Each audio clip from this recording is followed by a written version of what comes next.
So good afternoon, we can start. Uh, I would like to know if there were any challenges with the two topics that I had posted earlier. Are there any challenges?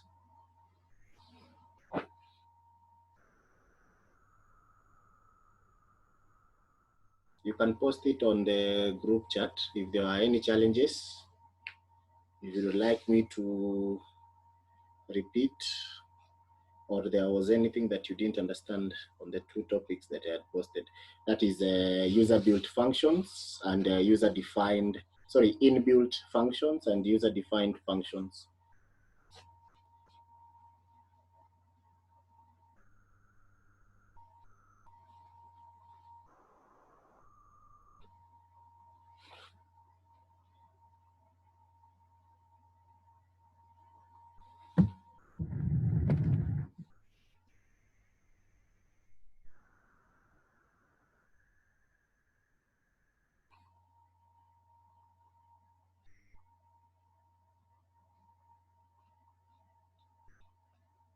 So I believe the notes were sufficient and you were able to understand the two topics.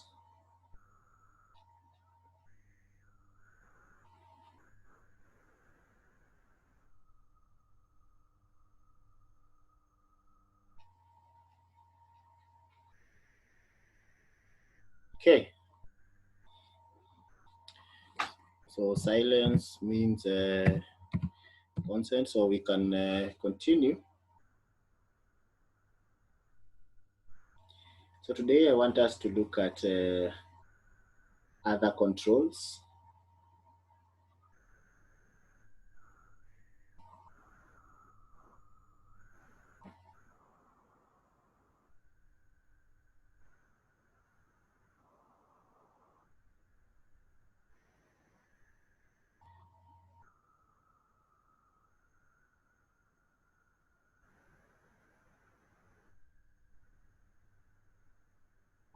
I hope you can see my screen.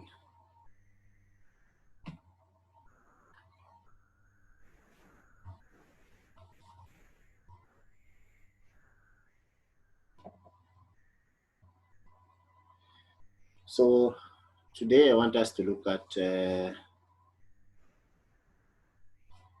advanced controls. And these advanced controls are listed, as you can see on the screen. We have the checkbox, the radio button, the list box, and the combo box. I know this year's you have done web development 1, so you have come across these controls. So we shall learn how to use each one of them by using examples. So we'll start with the checkbox.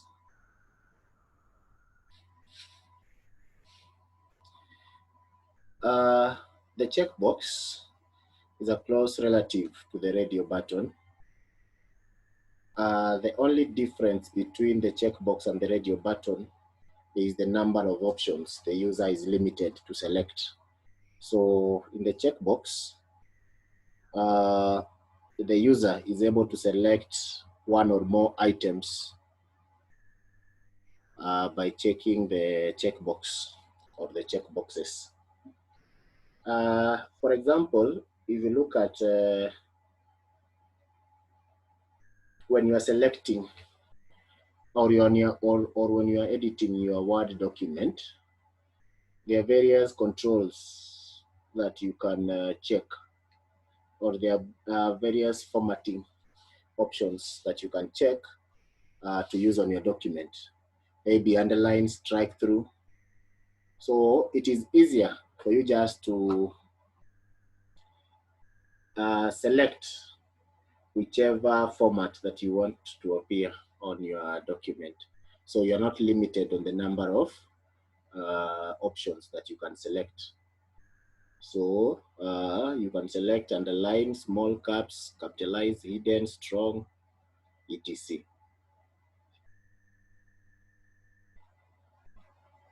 So how do you use a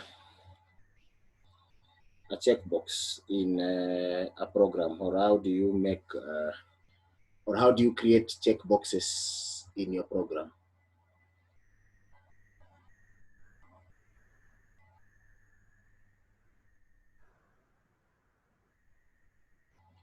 So this example is of a shopping cart. If you've ever gone or visited Jumia and you like to do some shopping online, you usually select the items that you want to purchase. And those items are normally added to an item known as a cart, C-A-R-T, not the domestic animal that you know. So it's added to a cart, C-A-R-T. Then while you are checking out, you make use of the cart to make use of your payments. So a shopping cart or a digital shopping cart resembles the physical shopping cart that you use in the supermarket, where you just go pick your items that you want to purchase, then you drop them, or you place them on your cart, then go and make a purchase on those items. So the same concept is applied on the digital shopping cart. So in this program, uh, the user has created a number of constants, and these constants have been initialized to various figures, and these figures are the amount.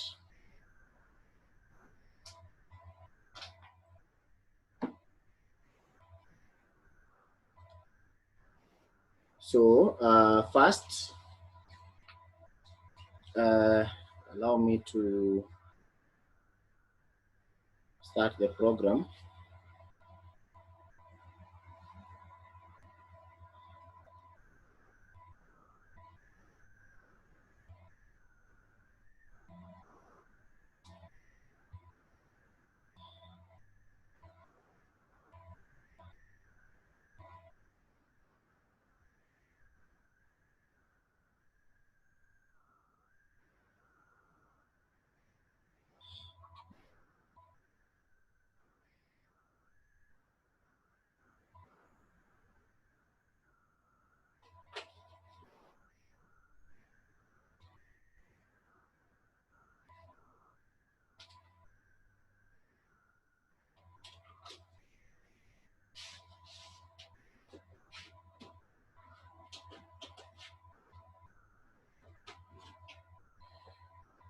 Okay, so I want us to create the design that we have just seen.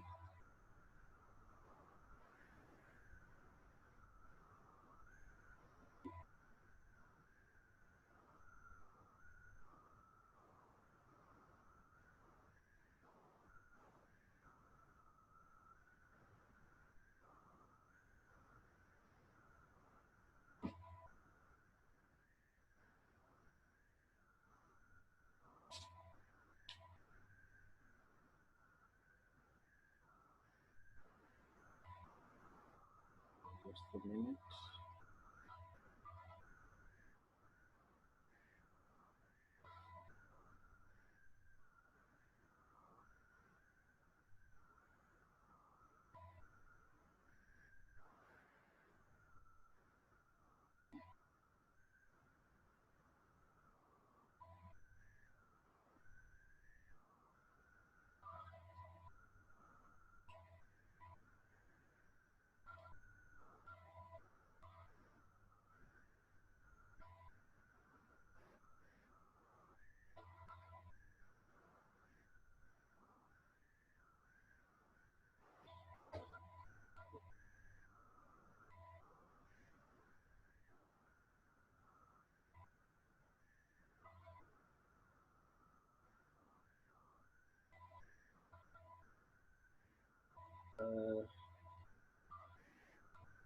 Just a minute, I'll need to restart this application.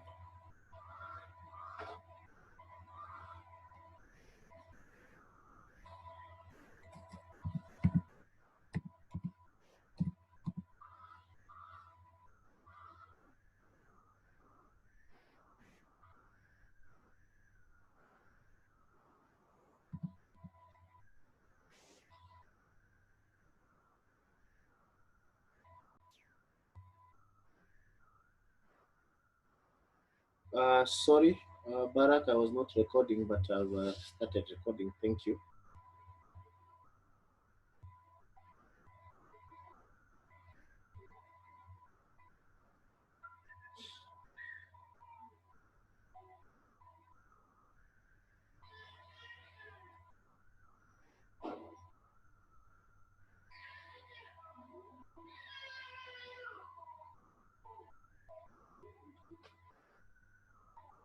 Okay, so I need us to enter a text box, sorry, not a text box, but a button that we will clear our selections.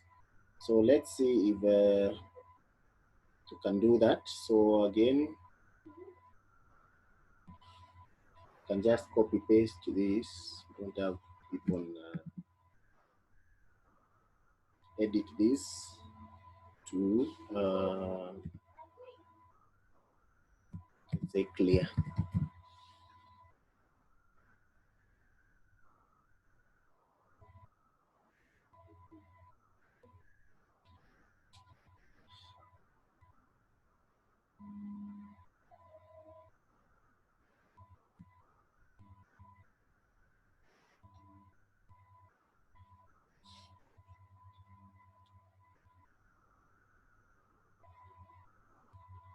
So we want a scenario where when we click that button of clearing, all our text, all our check boxes are cleared instead of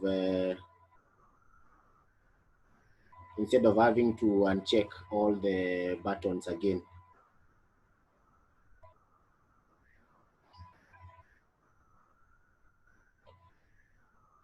So what we do, of course, the program has to be written under the clear button. So that is button 2.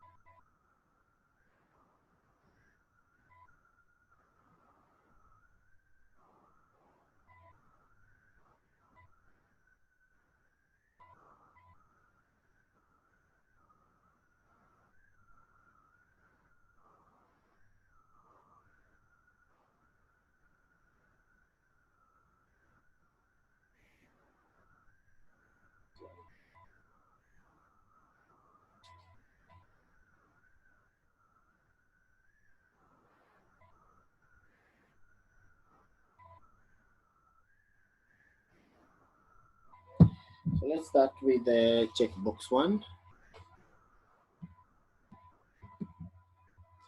And see if it will work.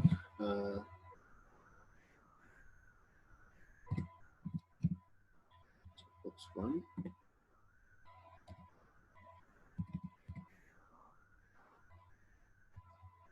Checked equals to false. So let's see.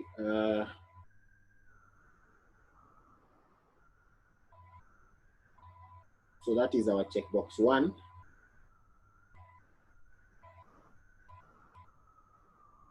Are you able to see the running program?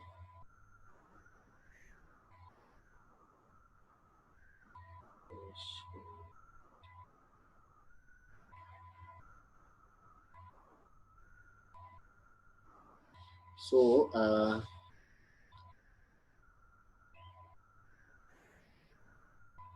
so if we check on checkbox 1, we check out. After we are done, we can now clear. So it automatically removes the check that we had put on our checkbox 1.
Okay, so what we have done is to ensure that whenever after we have selected our checkboxes and we are done with the checkout and we know the total, there will be no need again to click on to start on checking the checkboxes again. We'll just click on clear and all the checkboxes will be uncleared.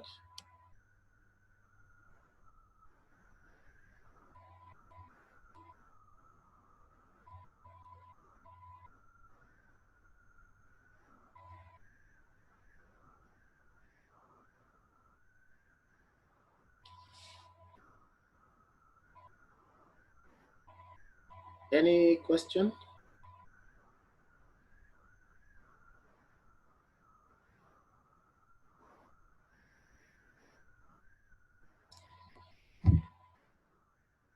Any question? For those who joined late, I was asking if there are any challenges with the two topics that I had posted earlier. How to write a function in Visual Basic.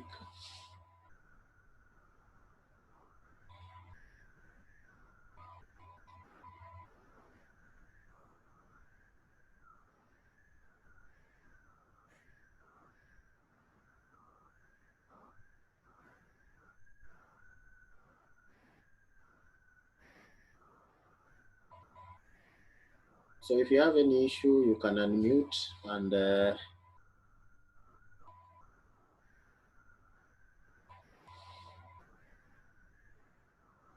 or if you have any question, feel free to unmute and ask the question as we continue. So that is how we use the checkbox.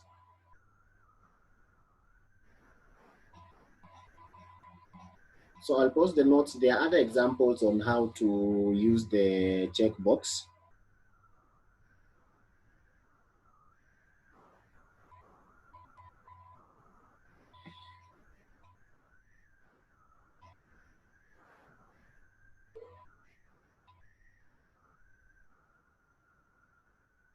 So you can try them at your own free time. I'll post the notes.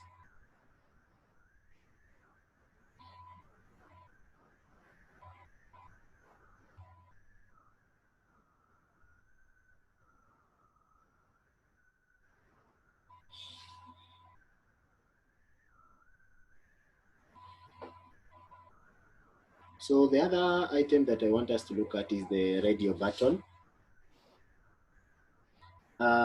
Remember we mentioned earlier that the checkbox is different from the radio button, and the only difference is that when using the checkbox, you are not limited on the number of options that you can select. However, when you are using the radio button, it means that you can only select one item out of the possible number of options.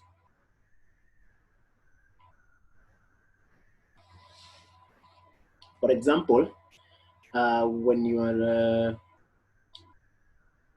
coming up with a program or a registration form. The qualification of the applicant, you can make use of checkboxes. When it comes to the gender of the applicant, then you make use of the radio button, because you can either be male, female, or other. So you cannot be male and at the same time be female. Even though there are such cases, there is always the dominant gender. So that is the difference between the two. Checkbox, a number, you can select a number. You're not limited on the number of options you can select. Sorry. The radio button, you are limited to one choice per the list of options. So for example, there's that example posted on the screen where if uh, the user selects a certain checkbox, the selected as not radio button, the selected radio button applies on the text box below. So you just click on a radio button, then select what? Confirm.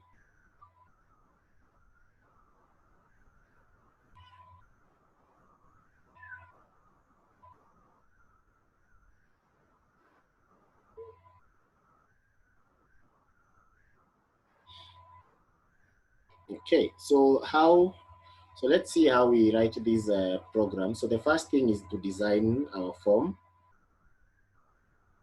So I'm going to add a new form.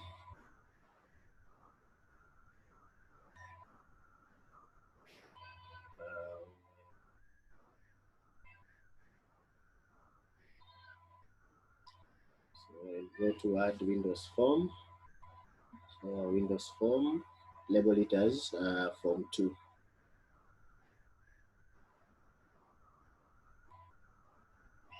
Change the properties. So I want the first form to be form 2. So that is why I've selected the startup form. So I've gone to Windows application, clicked on properties, then startup form. I've selected form 2. So this will enable me to, whenever my application is running, my startup form will be form 2. So that is done. So let us design our form 2.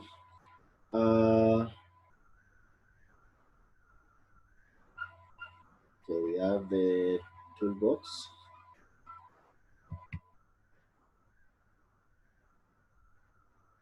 So we have the 3 radio buttons.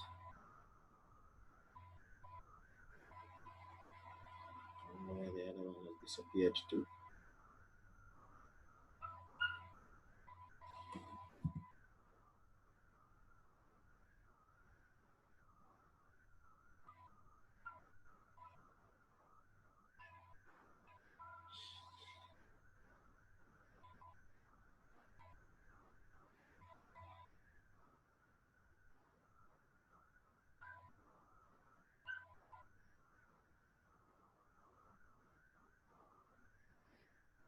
Okay, so we can add a group box.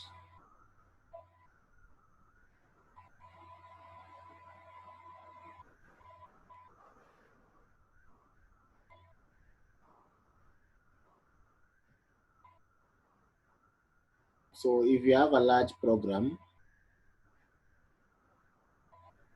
it is always advisable to make use of the group box.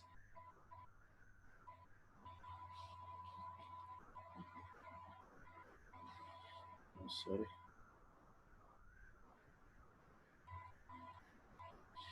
So I'll say select color.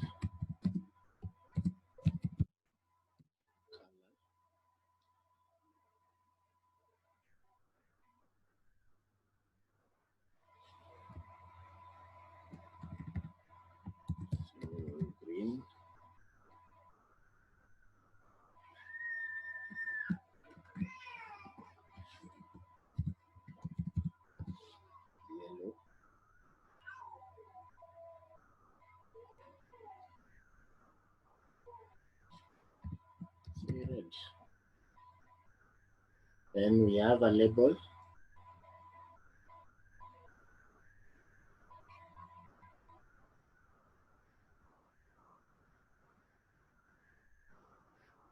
Then text box.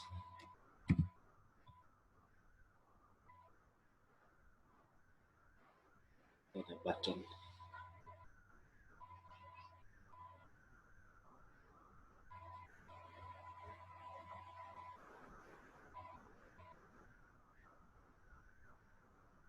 We can have the label there.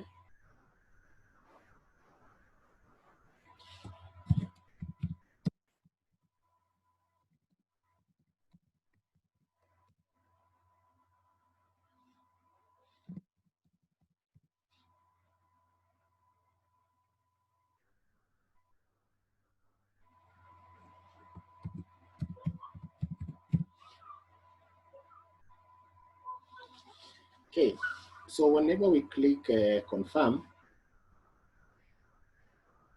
the color that we have selected should appear on this text box 1. But if you are to run this program, by default, see, you can only select only one checkbox. But if you click on confirm, no execution takes place. Why? Because there is no underlying code under this button of confirm. So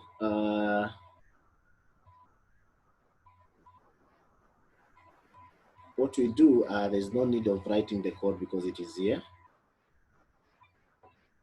So the first thing is to declare our variable.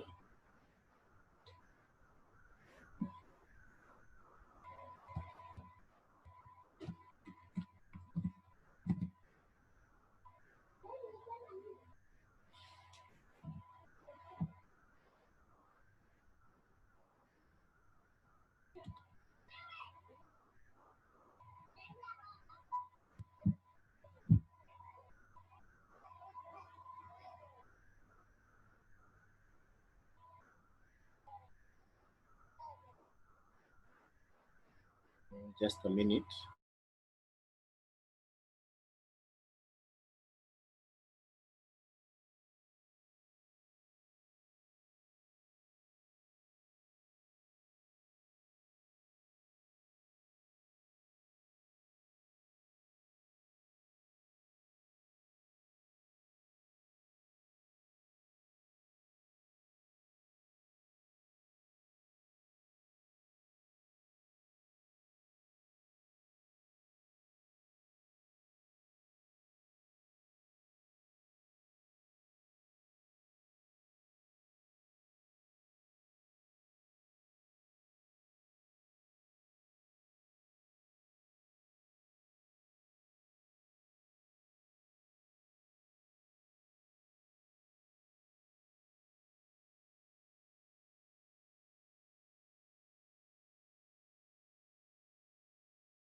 Okay, so we go again to the second button.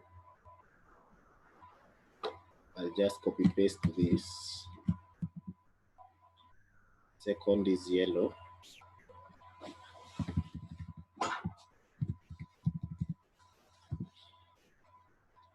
And the last is red.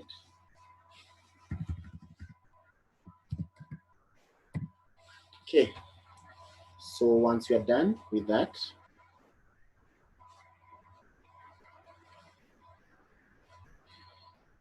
so what we have done, we have assigned a certain color to a specific radio button. So for example, radio button 1, when it is checked or when it is changed, it should provide this green, this text, which is green. Radio button 2, it should provide a text that shows that it is yellow. The other one should provide a text to show that it is red. But all that will be displayed on this text box, which is text box 1. So we'll go to text box 1. Just a minute. Text box 1. Text. It should give us this variable, which is the string color.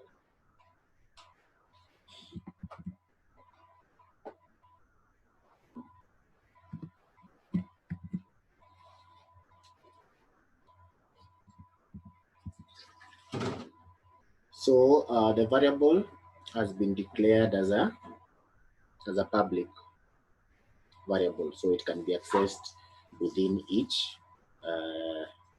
subclass.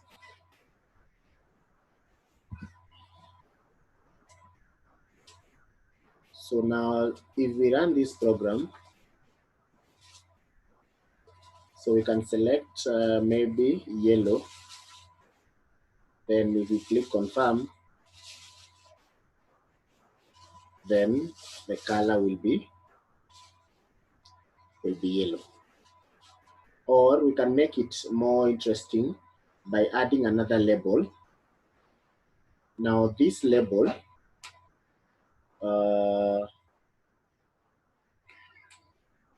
will pick the color itself. So let's add a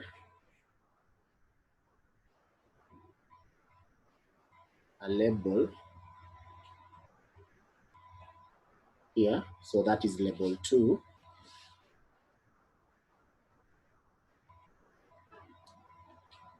So after it shows the color,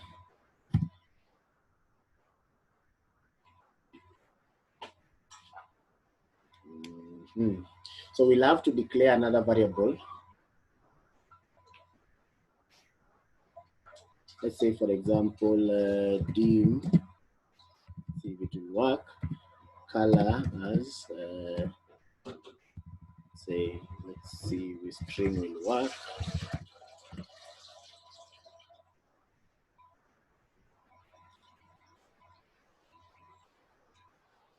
Actually, there will be no, let's see first without declaring the variable.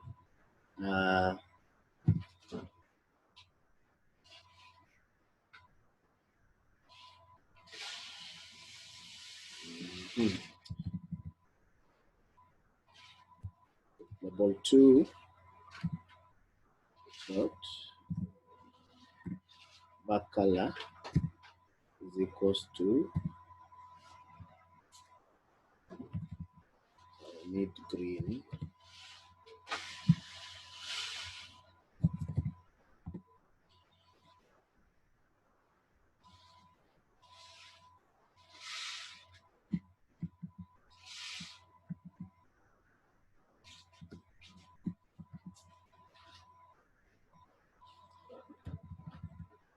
So this will be yellow.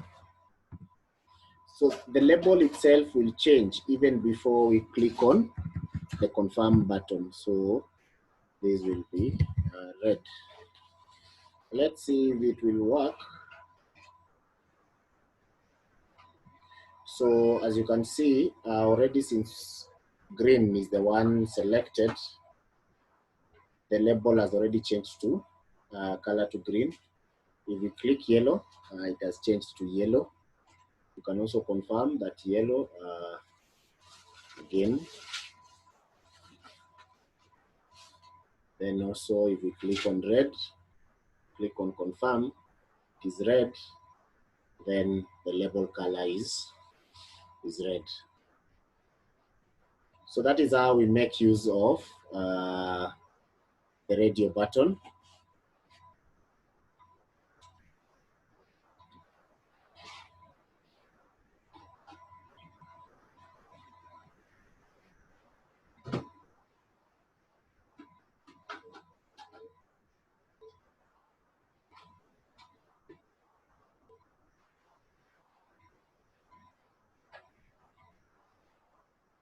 If there's any question, feel free to ask.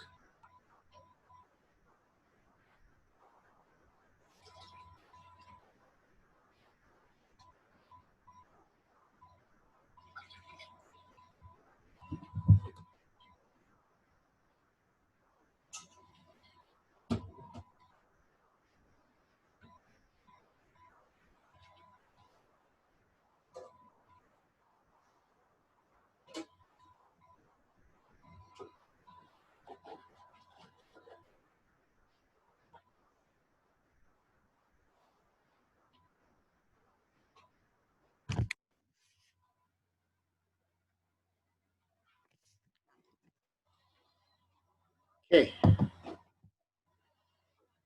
so that was the radio button. I'm going to share the notes with you, so you are able to you are able now to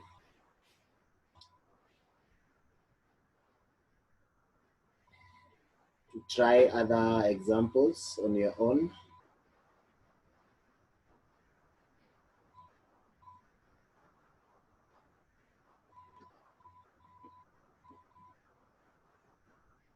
So this is just an addition. Remember, I said that you can make use of the groups to differentiate different radio buttons. This is one group that shows the t-shirt color, then the t-shirt size. So again, we can make use of the radio button and also the check boxes in one program. The list box,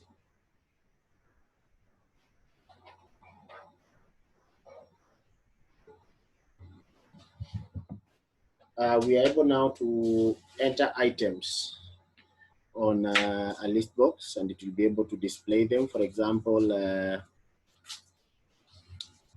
list of books, students, and all that.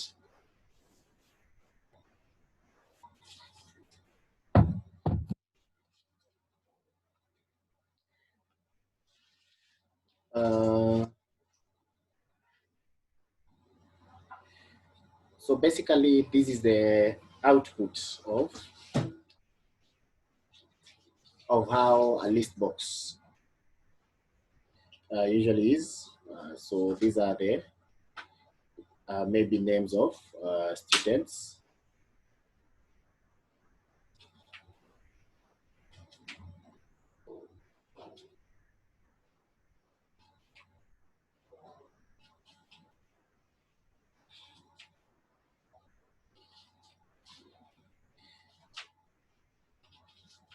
So this option here is when you are adding the names on the list box on design time, during design time. And this section here is when you are adding it using during runtime, when the program is running. So we are going to do the two of them.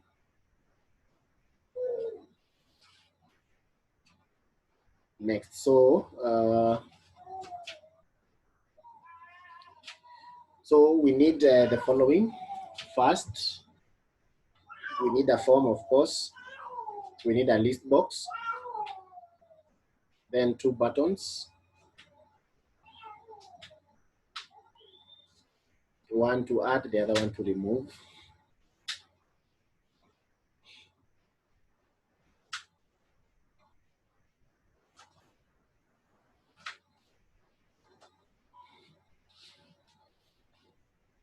Okay, so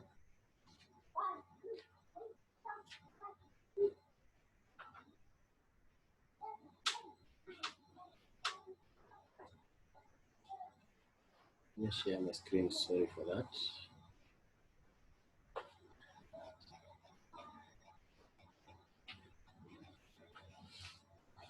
Okay, so as I said earlier, we can edit the list box during design time and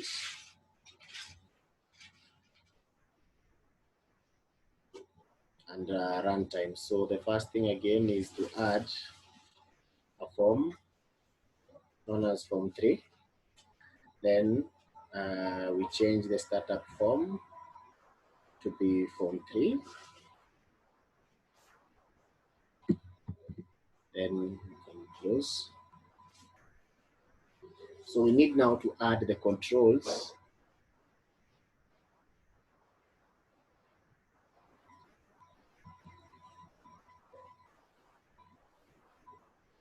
So we need 2 buttons. The list box. Which other control did we need?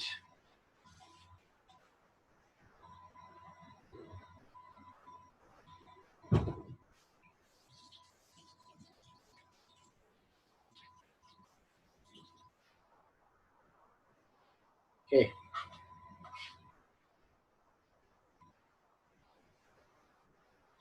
So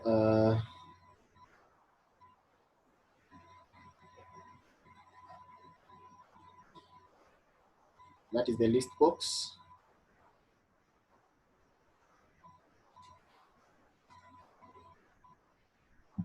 This is the button to add. Then this button to remove. So to allow us to enter items on the list box during design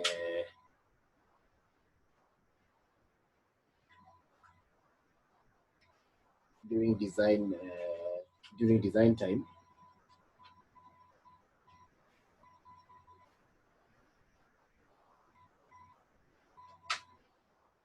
So we go to collection, then click the 3 buttons here.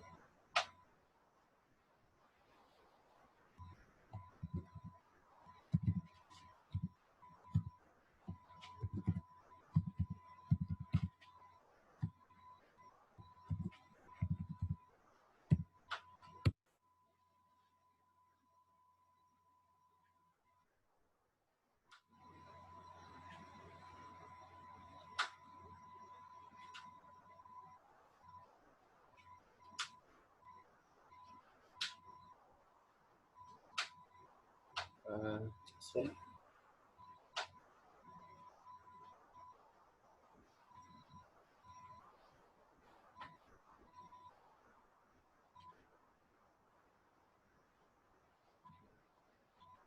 So let me add the name. After we are done, then we can click OK. Then the names automatically appear on our list box. So if you were to run this application, then you see it already has the names that we entered during design time. So to add more, you just click on items, this property of items, click the 3 dots on collection, then you can do away with the names, add others, books, computers, laptops. Click OK, then the same thing happens. So that is during design time. Now during runtime, we are going to make use of an inbuilt function. And the inbuilt function that you're going to make use of is the input box to capture our input. So if you remember the notes, if you went through the notes that I posted,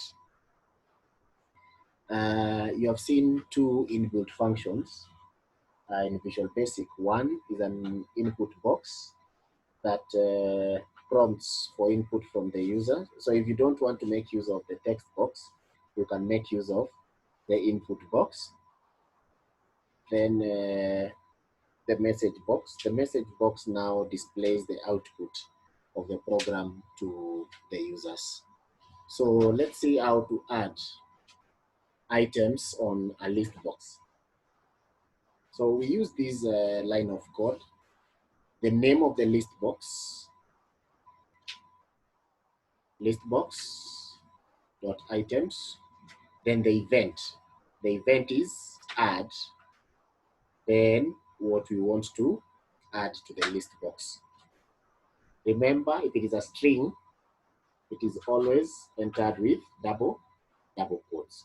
So in this case, this user had his list box renamed as my name list. Our list box is still labeled as list box 1, so we won't change. So now to add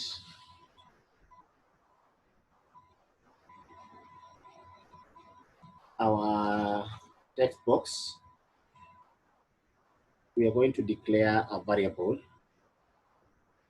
So on adding, so on this button of adding,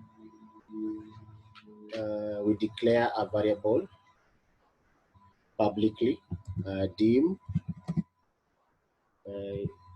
let's just use X as a string.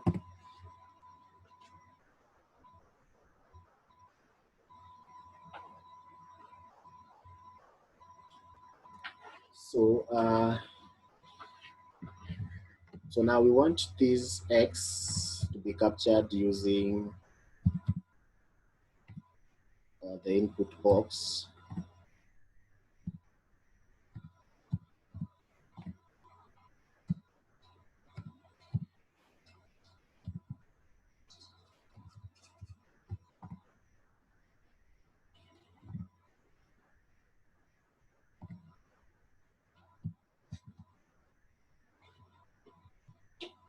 So let's say insert the name of the student.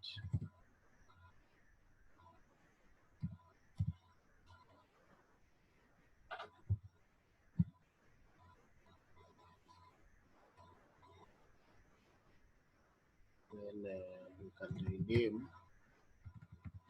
the input box to be name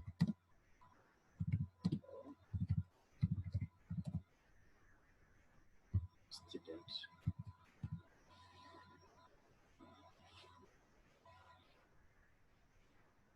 So this is how we set up an input box. So it will be able to get the value of X, of this variable X, from the users.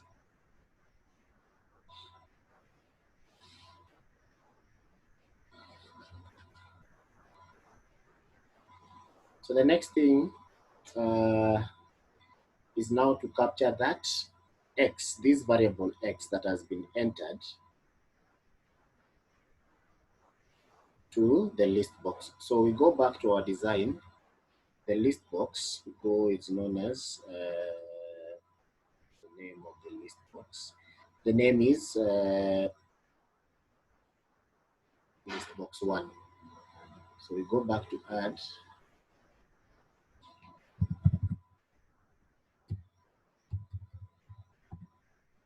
list box 1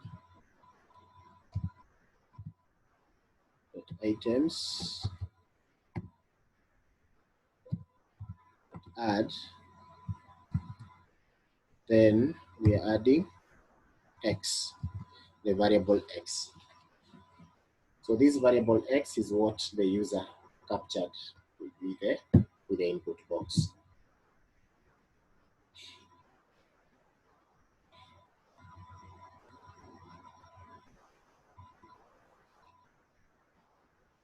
Okay, so let's see how this one will work out.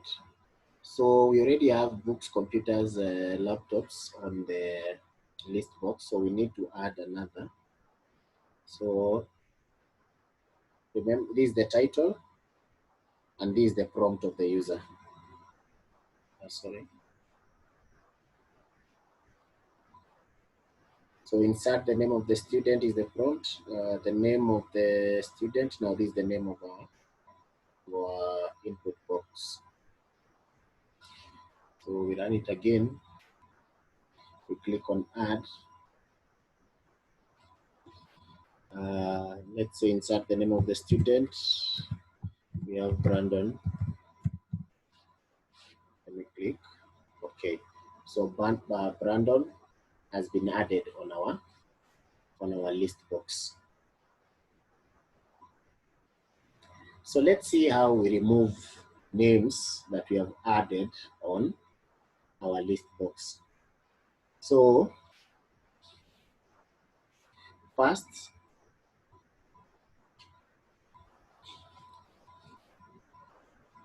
we can either remove the specific name as indicated, or we use the index where that name is placed on the list box. So let's see how we remove the item without the index. So list box, the name of the list box, items, remove the item name. So let's see if that will work. So we go back to our program, the design, remove. So let's say list box.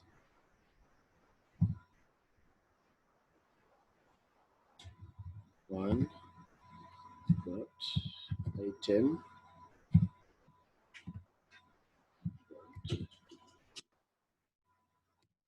remove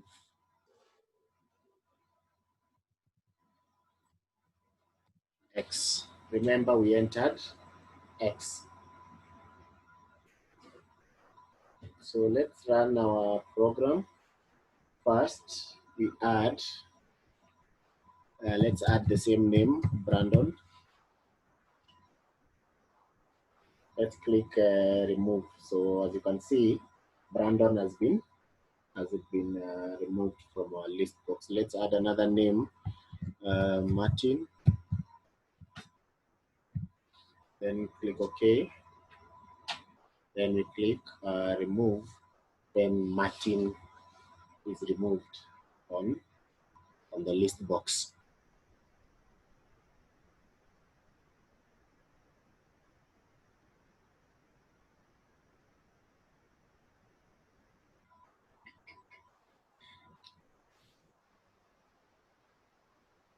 So that is how we work with the list boxes.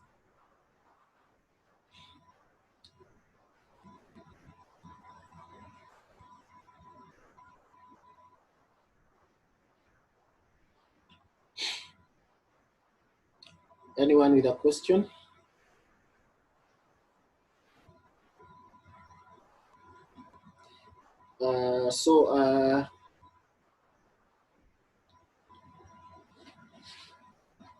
You can look at how to add what you can see how to work with the combo box. Just use the same concept as the list box.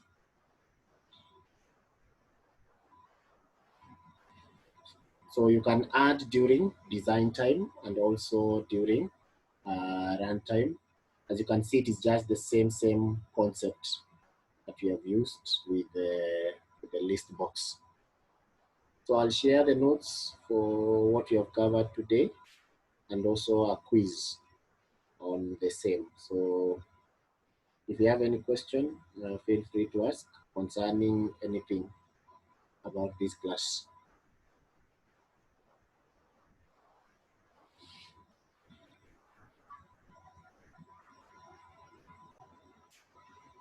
we meet next week. So next week also we'll have our second cut. So next week, prepare for a second cut. So I'll post it during our class time. So you will do the cut from 2 to 3. Then after 3, we now continue with our class. So thank you and enjoy the rest of your week.